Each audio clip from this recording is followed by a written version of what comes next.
Good afternoon, class. Miss Amanda here.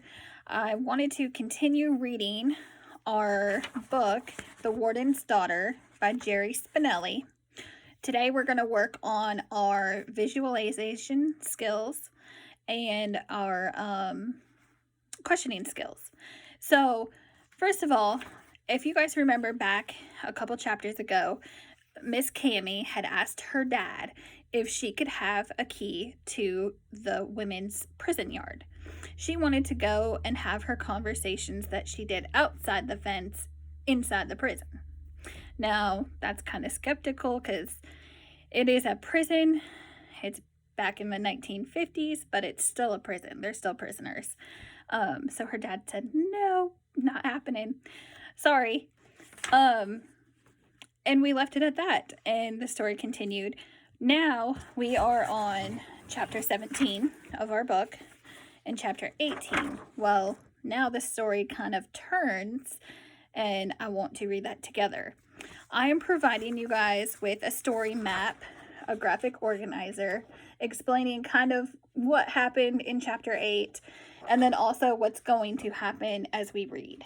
So if you want to follow along with that, and let's go ahead and start reading. Chapter 17. It didn't last. By next morning, Eloda was back to her stony-faced self, and I was once again mad that she didn't like the diary. But my mad lasted only until after I saw what was lying at my place at the breakfast counter. It was a key. My father, as usual, was already off to work, but no matter, I didn't have to ask what the key was for. I knew instantly. It was for the gate to the women's exercise yard. I had won. Yard time began at 10 in the morning. I looked down from the kitchen window. By 10:15, Helen and Tessa were playing netless badminton. I had returned the racket and the bird to them as promised. Dina was sunning on her shower towel. Boo Boo was holding court, laughing, smoking. I went down. I acted all casual, as if I were just coming from my usual on the other side of the fence visit. Greetings, female people, I said. I held up the key. I grinned. The yard was suddenly all silence and eyes. I inserted the key in the padlock, opened the gate, and stepped in. Pandemonium! Miss Cammy! I was mobbed. Everyone came running but Deanna, who removed the eye cups. An unidentified voice flew from the crowd. Little Warden? In truth, there were two mobbings. First, I was mobbed by Boo Boo, or maybe swallowed is the word. I found myself engulfed in her massive arms and struggling to breathe in the pillowy depths of her bosom. I might have died there had not hands pulled me away from the second mobbing. 30-some woman. Fingers pecking at me like chickens, as if they couldn't believe I was real. As if they never touched a person before. I managed to look up. Atop the far wall, Jim Carilla was one of the guardhouse with his rifle staring. I waved. It's okay, Jim. And then the squalls turned to questions. Everyone wanted to know about the new celebrity inmate. Does he look like a killer? Did he look at you? Does he smell bad?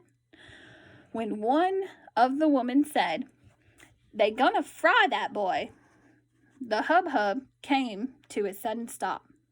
Eyes shifted to the great wall separating the women's yard from the men's. Our inmates everywhere, I suppose, practiced the art of forgetting where they were.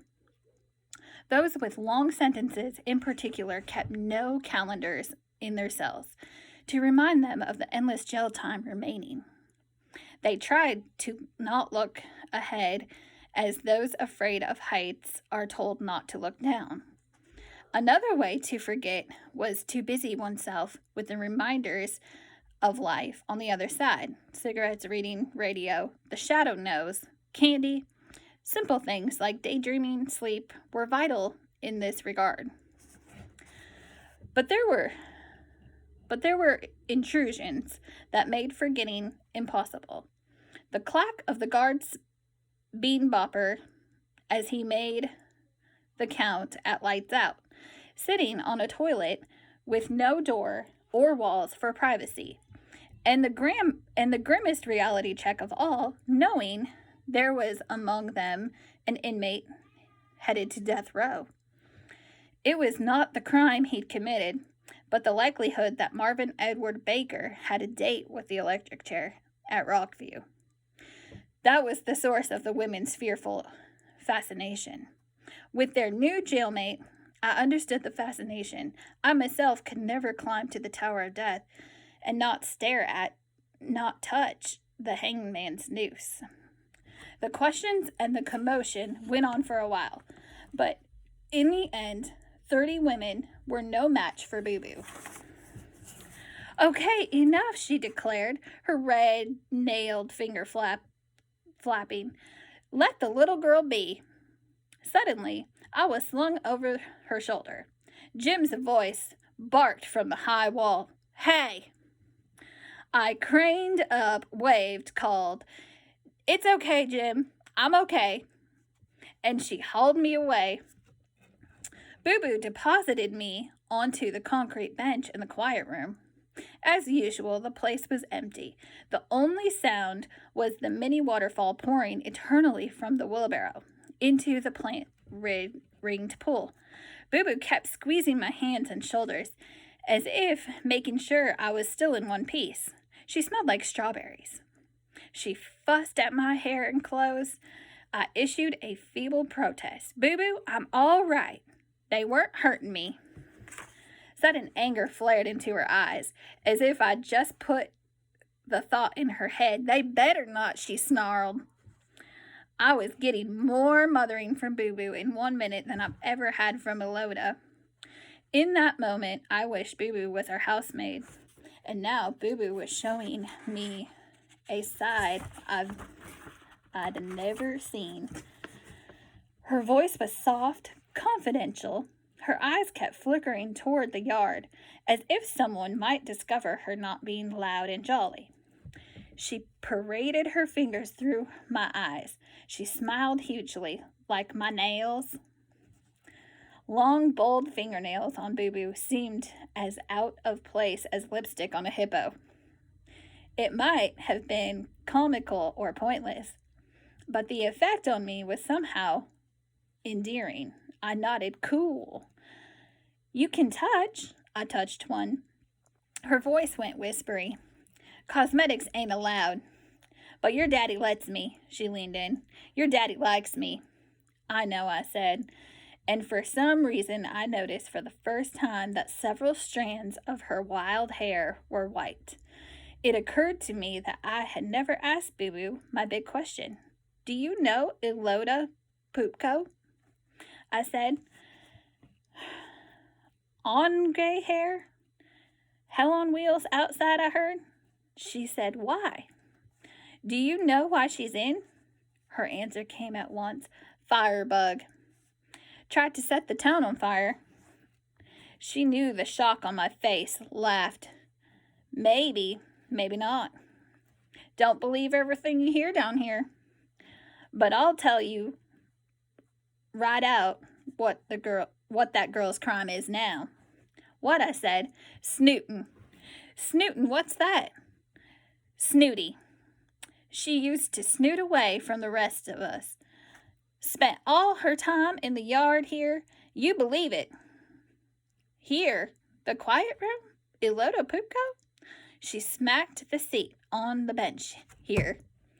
Maybe I speculated it was the quiet room that had made her silent and grumpy. Not exactly my father's intention. "Now," Boo Boo went on, "she be up here," she gestured toward the apartment, "snooting around with y'all like she lived there. Come back down here to sleep and then right back up. No time for us common folk. The high life." She reached down between her bosoms and pulled out a huge red bandana. She dusted my face with it. Made me laugh.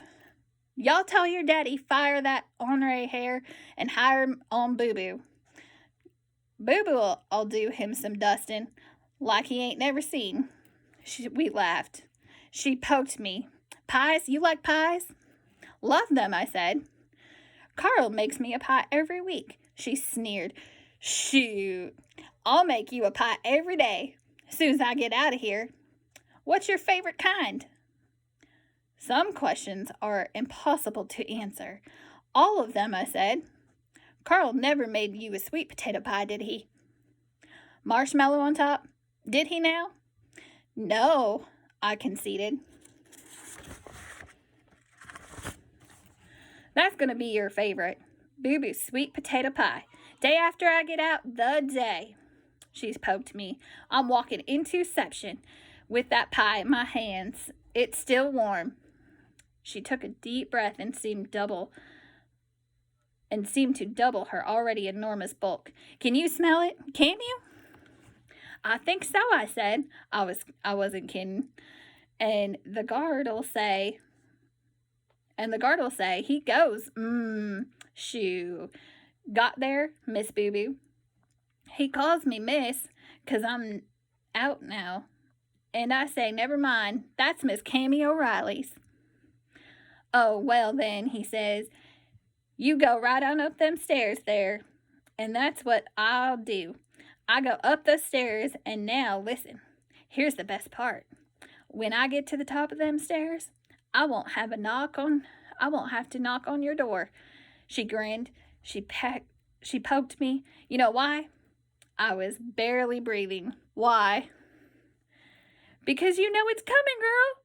You know Boo Boo's sweet potato pie is coming. And so you're already outside your door.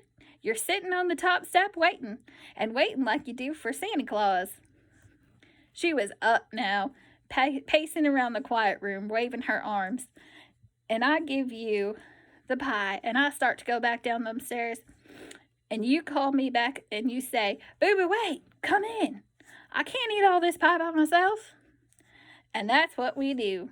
We go into the kitchen, and we slice up that pie. And we just sit there and eat and talk and laugh and talk and eat. I could taste it. She was facing the waterfall. She reached out. The water splashed over her hand. She turned. Her face was serious. Soon as I get out.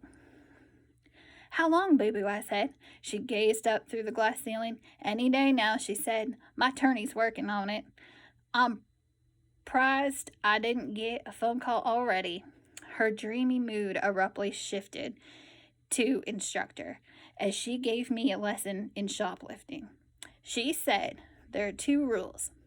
Wear loose skirt and pants, not a dress. Get fat when you shoplift something. You stick it under your underwear. Easier and quicker to do going down pants than up the dress. The fatter you are, the bigger your underwear, and hence the more stuff in your underwear can hold. And the less likely anyone will notice the extra pounds on you.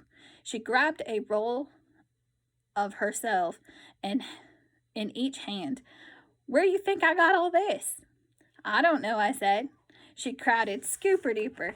Scooper Duper was on West Marshall Street.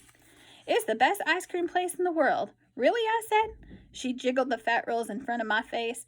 She seemed to be inviting me to take a bite. Sundays, cones, triple dip, black and white milkshakes. But you know I like the most? What? She released her belly rolls.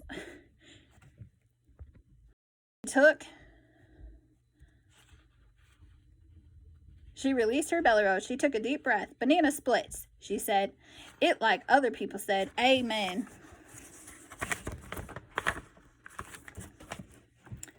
If I ate one of them things, I'd ate 500. She jabbed the glamorous fingertip at me, and every one of the same. All these scoops chocolate, Nana, this chocolate, vanilla, and strawberry stuff, and wet walnuts, wet, and extra whipped cream, and hot fudge, and no pineapple. She poked my knee, and she held up 4 fingers, 4 cherries, 1 for each scoop. Wow, I said. She had a way of thinking about food. I was hungry. She grabbed her belly rolls, looked down at them, scooper duper banana splits. She looked at me. She took my arm and squeezed it. Give me 2 years, maybe 3. You, me, scooper duper, girl, I'll get you 100 more pounds on you, and you and me'll be walking out of that Woolworth with enough stuff to start our own store. We were both laughing so hard. At first, we didn't hear the whistle. Then we did. The long, healthy route from Schneit's Brewery, squatting massively on the eastern slope of Stony Creek. Wherever you were, hanging wash in the East End, moving an appendix at Scared's Heart Hospital, fishing at Rom's Quarry in the far east, counting the days and years Hancock County Prison. If you were alive and awake, you heard it. Grown-ups set their watches by it. At precisely noon every day, the brewery whistle cried out to all 2 meals lunchtime. Boo-Boo and I said goodbye, and she joined the rest of the women headed back inside. I paused in an empty yard before heading back out. I felt myself smiling as I recalled their shock and delight when they saw I was coming in to join them. Such a difference it had made being on the same side of the fence. I entered my backyard. I locked the gate behind and climbed the stairs to the apartment. In my mind, I rewrote a certain headline from the Corrections Journal. Warden's Daughters. Better than pets. All right, students. That was chapter 18 and 19. Now, the story map graphic organizer, let's just go over it so that we can recap what happened. So, prior knowledge from before what we read, Cammie begs her father for the key to the women's yard so she doesn't have to talk to the prisoners through the fence, and so she can become their support pet, is what she had thought. Her father says, no way, they are prisoners. Cammie's father somehow agrees and leaves the keys for her on the table. At 10 o'clock, it's yard time. She races down from the apartment and enters the women's yard, where she was hugged and fought over by the inmates. I don't know if that's what I would expect if I was to unlock the gate at a women's yard prison, exercise yard. I don't know if that's what I would expect. Anybody else have any thoughts? Okay. I want to lead our activity by asking a couple questions in regards to our story. And so our activity, we are going to draw. So we're going to create an illustration. It's called A Picture's Worth 1,000 Words. You're going to draw a picture and write a paragraph showing what you would do if you were Cammie. You're going to put yourself in her shoes, and you're going to think about what would your reaction be if your father left you a key to a women's yard prison. Would you be scared? Would you be nervous? Would you be excited? I mean, she knew what she wanted to do. She wanted to go talk to them, one-on-one, without a fence in between them. She wasn't scared. She didn't seem nervous. But what would you do if you were in her position? And then also, I want you to think about, what would you do once you're in there? How would they react to having you there? Would they react like they did in the story? Do you think they would react differently? So, I wanted to share what I drew and wrote so that you have an example to go by. This is Cammie, or me in this case. And these are the prisoners at the gate, and that's me holding the key, getting ready to go in. Now here's what I wrote. If I was Cammie, I would feel excited and nervous. Cammie knew from the outside fence. I would be cautious as I entered the yard and would have made sure that the security guard was watching as I entered. Once I was in, I would expect them to be shocked I was inside with them. I would expect them to greet me. I wouldn't necessarily know how. I think they would be excited and welcoming. But then parts of me think that maybe they wouldn't. Maybe they would suspect, I'm trying to come in for information or other reasons. But I would feel really excited. I would think that would be a really exciting opportunity. And who knows, maybe I'll meet new friends just like she did, or be able to communicate with them more than through a fence. So I want you guys to really think about those questions. I'm going to read.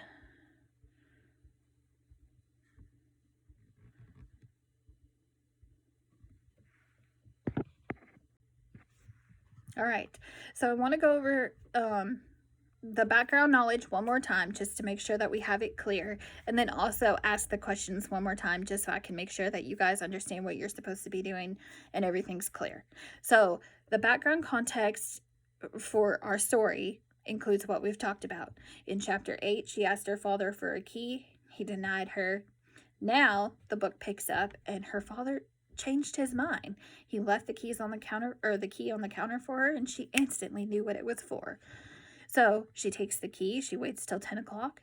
She goes down to the prison yard, opens the gate, walks in, and is greeted like she's part of their family.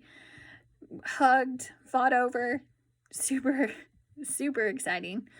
But I really want you to think, now that we're doing our activity, have you ever asked, these are some questions just to think about, when you're answering, when you're summarizing in your activity.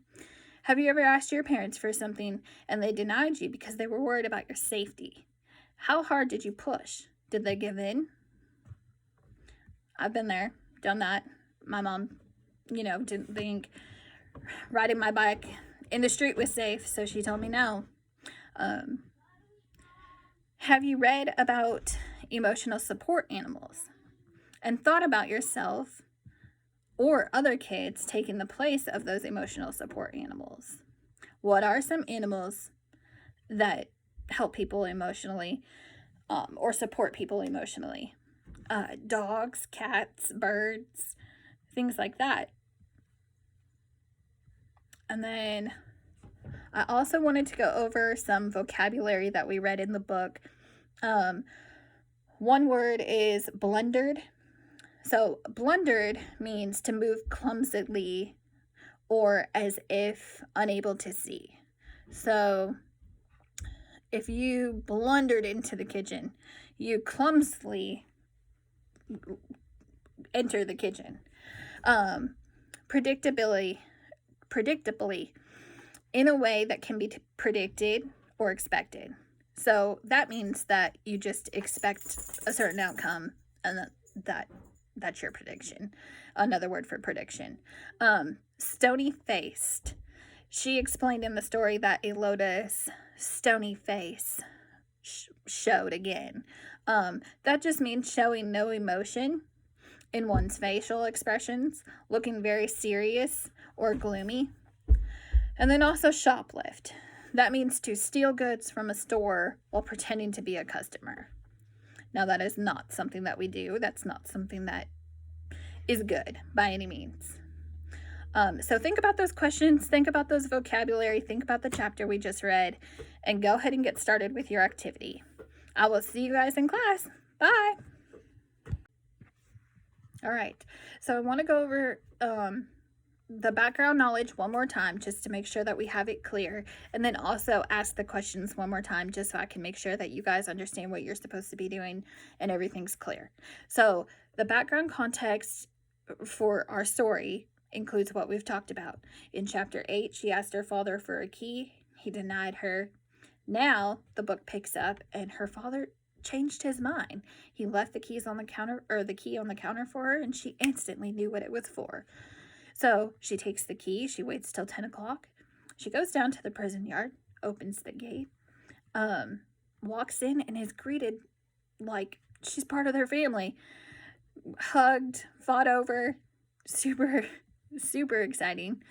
But I really want you to think, now that we're doing our activity, have you ever asked, these are some questions just to think about, when you're answering, when you're summarizing in your activity.